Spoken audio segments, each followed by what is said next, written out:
Well, good morning, everybody. Happy New Year. Thank you for joining us for service today. We'll go ahead and get started with our service. We'll start with the three treasures. Fortunate is it to be born into human life. Now we are living it. Rare is it to encounter the teachings of the Buddha. Now we hear it. If we do not seek the truth of the Dharma in this life, in what life shall we find it?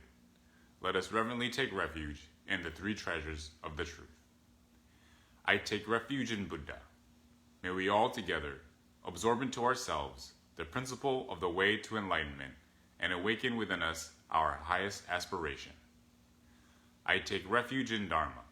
May we all together be submerged in the depth of the Dharma and gain wisdom as deep as the ocean. I take refuge in Sangha. May we all together become units in true accord, in a life of harmony, in a spirit of universal brotherhood, freed from the bondage of selfishness. Even through ages of myriad of kalpas, hard is it to hear such an excellent, profound, and wonderful teaching. Now we are able to hear and receive it. Let us thoroughly understand the true meaning of Tathagata's teaching. Namo Amida Butsu.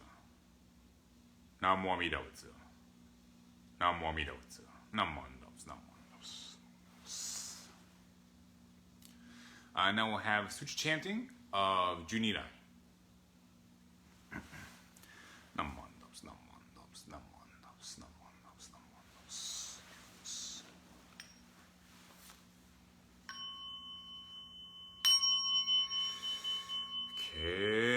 Keishu Tenin Shoku Gyo Amira Senyo Zoku Son Zai Mimyo Annakon Muryo Bushi Shuinyo Konjiki Shinjo Nyosen no Shamata Gyo Nyozobu Ryomoku Jonyaku Shonen ge Koga Chorai Mirason Nenzen Enjo Nyomangatsu Iko Yunyo Sennichi Gatsu Shonyo Tenku Kushira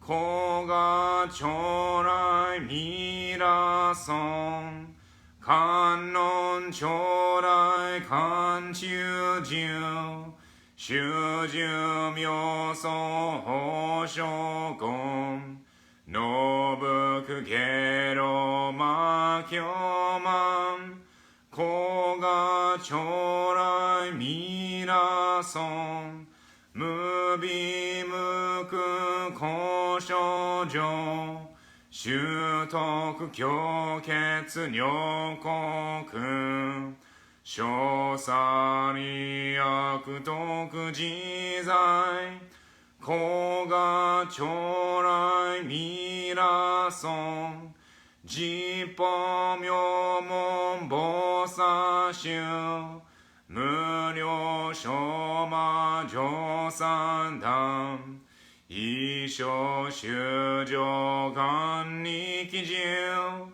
Koga Chorai Mirason Kontai Hoken Chishoken Zengon Shoujo Myorai Za Ohiza Jonyo Senno Koga Chorai Mirason Jippo Shorai Shobushi Kengen Jinzu Shianak Sengo Songen Jokugyo Koga Chorai Mirason Shou Mujo Mugato Yakunyo Suigatsu Denyo no 一種説法無明寺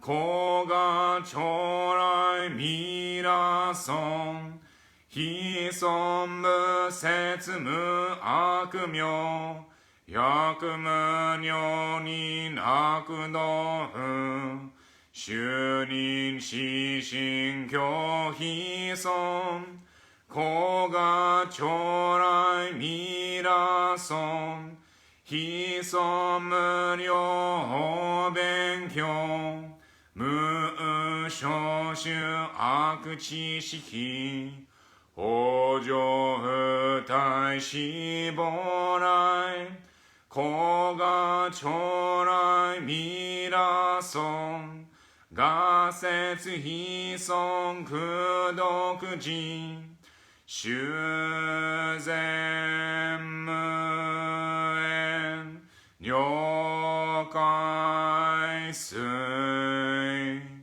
小逆前言小乗者平成修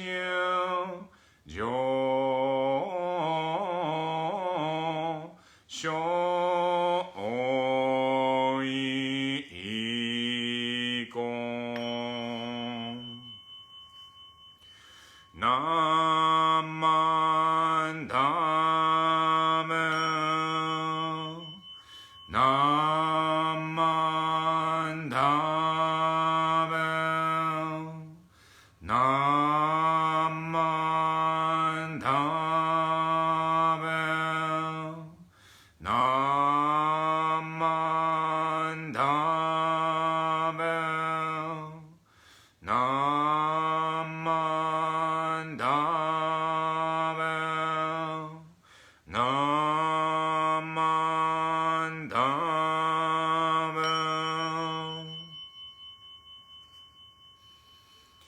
願にしくどく平等正祭道本菩提心往生安楽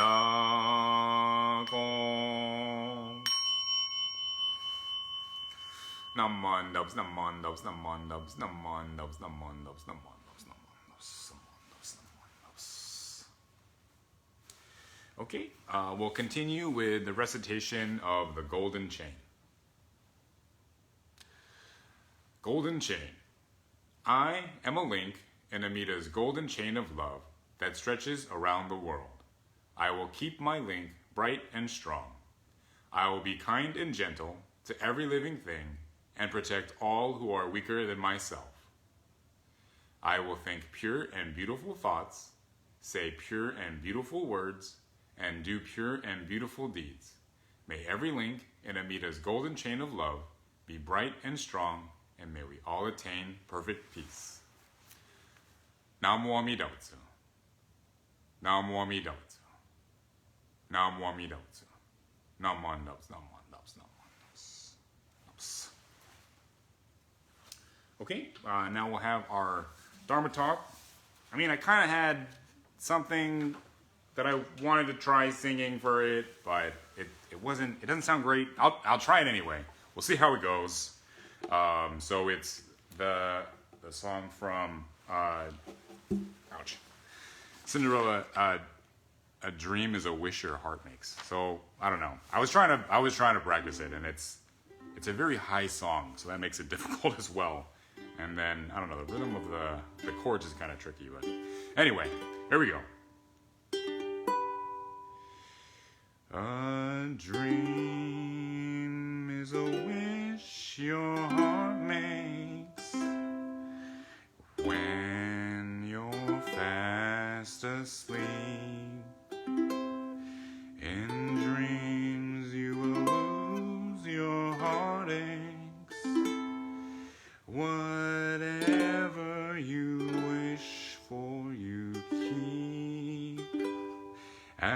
faith in your dreams, and someday your rainbow will come smiling through.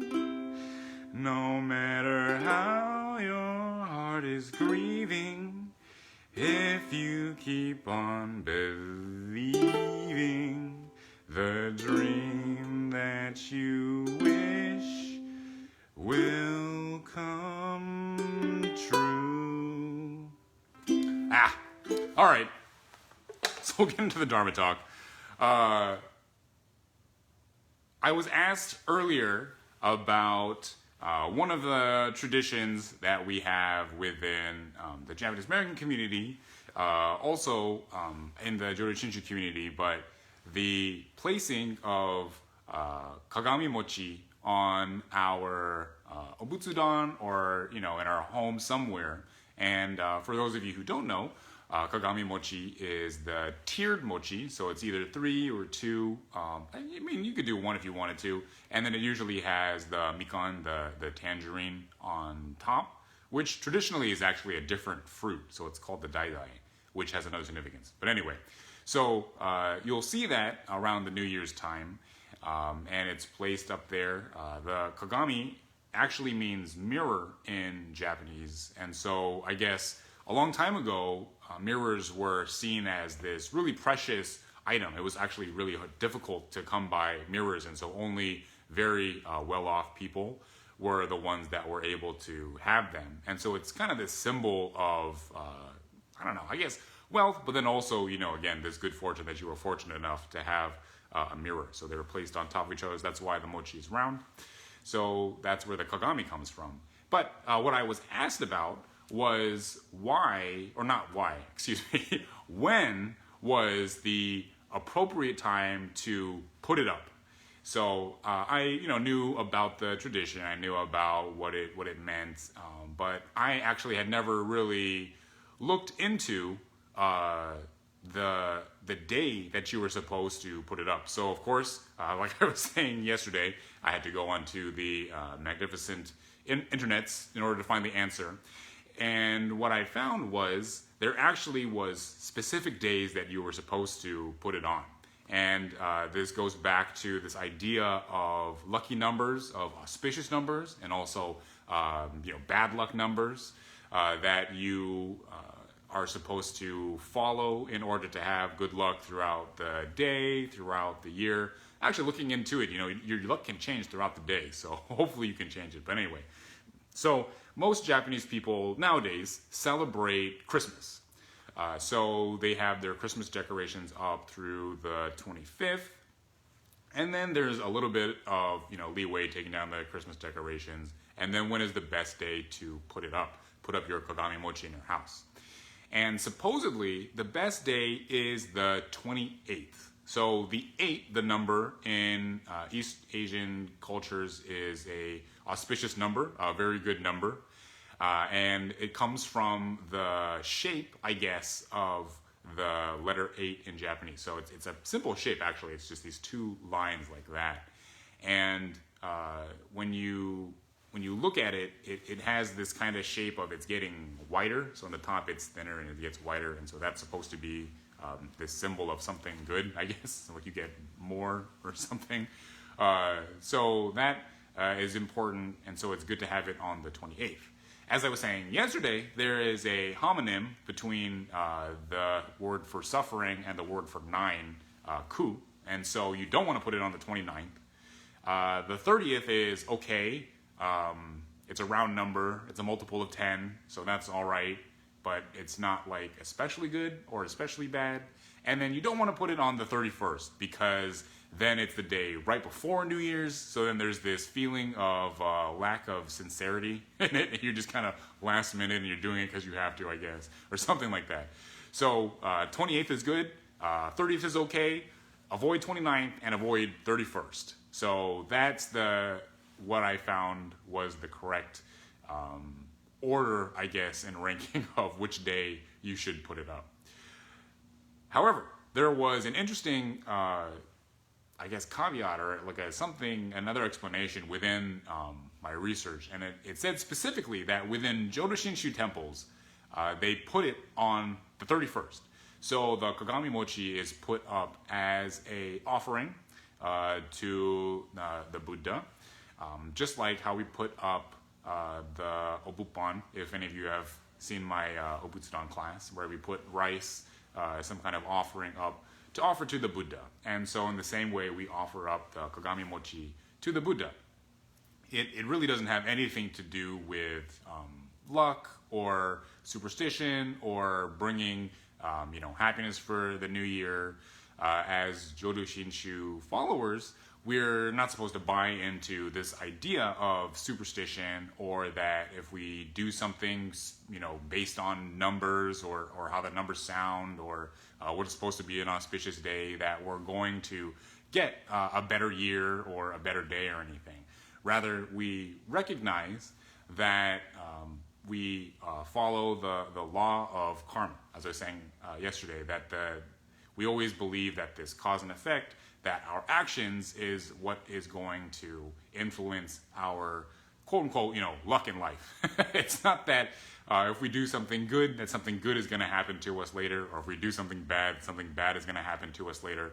But rather that we have control over our actions, we have control over our thoughts, we have control over our words, and if we do the most with them through compassionate means, if we do the most trying to be the most selfless, then that is what is ultimately going to lead us to live a happier life. It isn't, following all these different kinds of rules for luck that is going to get us happier or a better year, but rather our own actions and thoughts. That's what's going to influence how we perceive, and then how we react, and then also how we enjoy this coming year. So with that understanding, I hope everyone who has their mochi, has their Kagami mochi up there, even if you do pick a certain day or something, if you try to get good luck, I suppose it wouldn't hurt. But just not to count on it, and rather we should really work on ourselves in this new year.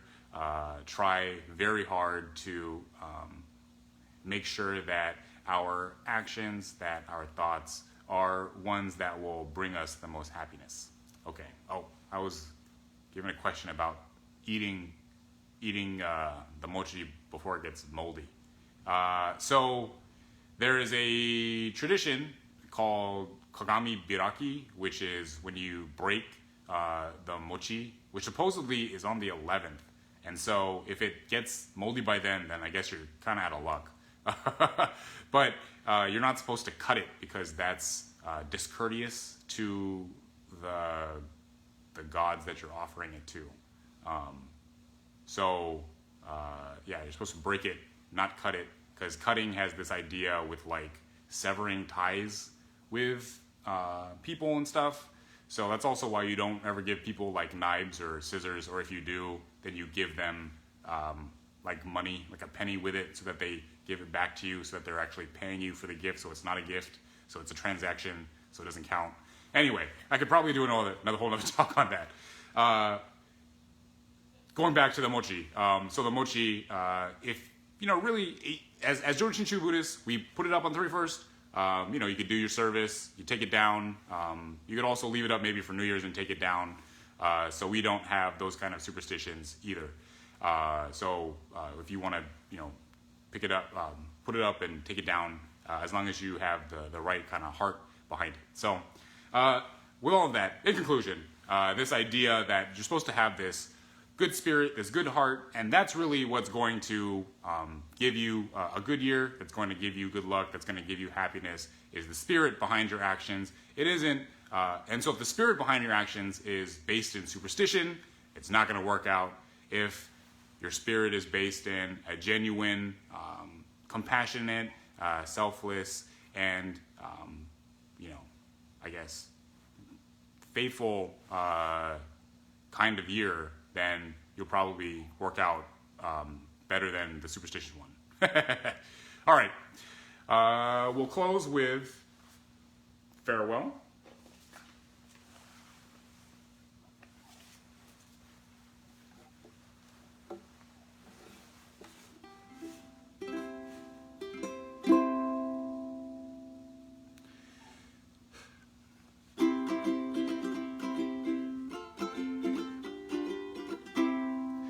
Dharma school is over for another day. Let us gather round the shrine, bow our heads and say, thank you, teachers, for your help. Thank you, everyone. Buddha's love will keep us safe till our work is done. So we'll meet again next week. Won't you take good care? Let us strive to do what's right, always kind and fair. We shall spread the happiness faith in Buddha brings. Now it's time to say goodbye till we meet again. Namo Amida Butsu, sing this fine refrain. Namo Amida Butsu, sunny day or rain. Namo Amida Butsu, strong in faith remain. Namo Amida Butsu, till we meet again. All right, thank you everybody for attending service. Happy New Year again. Akemashite omedetou. Please, everyone, have a wonderful New Year's. Please have a wonderful rest of your year. And as I was saying earlier, please go about with the happiest and most compassionate spirit. Please take care and be kind to each other. Namo Amida Butsu. Namo Amida Butsu. Namo Amida Butsu. Namo Amida Butsu.